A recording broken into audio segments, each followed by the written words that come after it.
The disturbing story surrounding Jonathan Majors continues to unfold as even more allegations are being levied against the Creed III and MCU star, including but not limited to physical assault, harassment, manipulation, and even strangulation.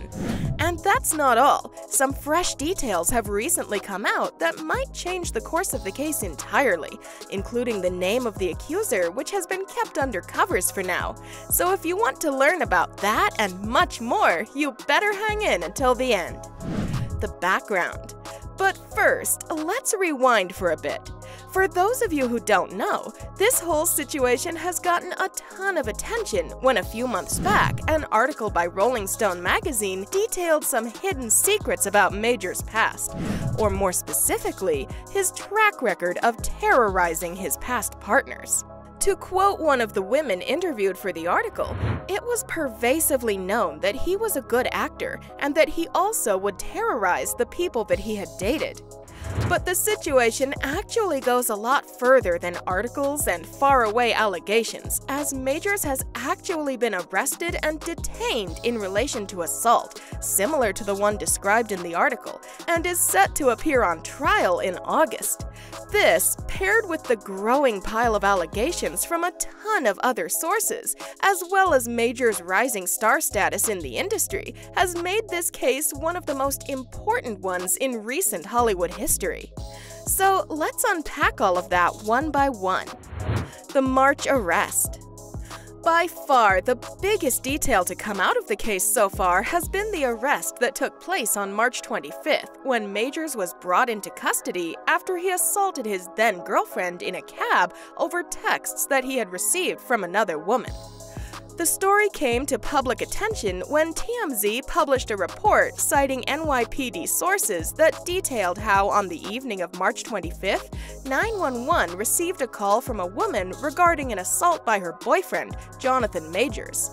According to the report, the woman told the authorities that they had been fighting about some texts that Majors had gotten from another woman, and when the fight got out of hand, Majors put his hands on the woman's neck in a violent manner before hitting her in the face.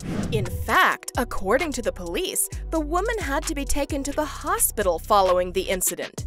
And the reports didn't stop there, as a revised complaint on May 9th gave more details into the altercation, revealing how Majors had basically twisted the woman's arm behind her back before hitting her and shoving her back into the car. All of this to say, it didn't take long for the NYPD to arrest and detain Majors over strangulation and assault charges, and while the strangulation charge has since been dropped, he still faces a ton of serious charges, including misdemeanor assault, aggravated harassment, attempted assault, and harassment. But here's the thing, while the name of the alleging woman has not been publicly revealed, more than a couple of other unnamed people have also come out with their own stories corroborating the kind of behavior she described. A history of assault? Now, soon after the arrest became public news, a ton of other people came out with their stories regarding Majors and his history with violence. So much so that Rolling Stone published an article about the affair, covering reports from not one, not two, but 9 separate sources, all alleging Majors as a serial abuser and violent man. Among those sources, multiple claimed that the woman from the NYPD case was not the first partner to have been assaulted or feel threatened by Majors, and that whenever the woman tried to make an exit plan, she would be threatened into not leaving. Another source was one of Majors' past relationships herself, and she, as well as others, corroborated that her relationship with Majors was, quote, emotional torture. Others claimed that while Majors didn't get physically abusive, there were many moments of near violence in which the star would talk about wanting to hit something or punch a wall. One source told the reporters that Majors was incredibly controlling during the relationship and wanted to be in control of every aspect of their relationship. Other older sources from Majors' time at the Yale Drama School were also not shocked at his behavior, saying that they expected something like this to happen eventually. Quote, "No one is surprised that this is coming out. It always felt like it was a matter of time because his behavior never changed. He's kind of a bad dude, and now it's just catching up with him." The legal situation. Now, while many people assume Majors is being sued, that is actually not the case. In fact, Majors is facing simple criminal charges, meaning that he faces jail time, not financial settlement like similar cases in the past. What this also means is that his opponents are not required to be public, as he will be facing the Manhattan DA's office, not individual accusers directly. So, while the Majors defense team is focused on the woman who made the call, there could very well be more victims involved. In fact, on April 19th, just over a month after the case was filed, Variety reported that more women had contacted the DA's office with their own evidence of Majors' violent behavior.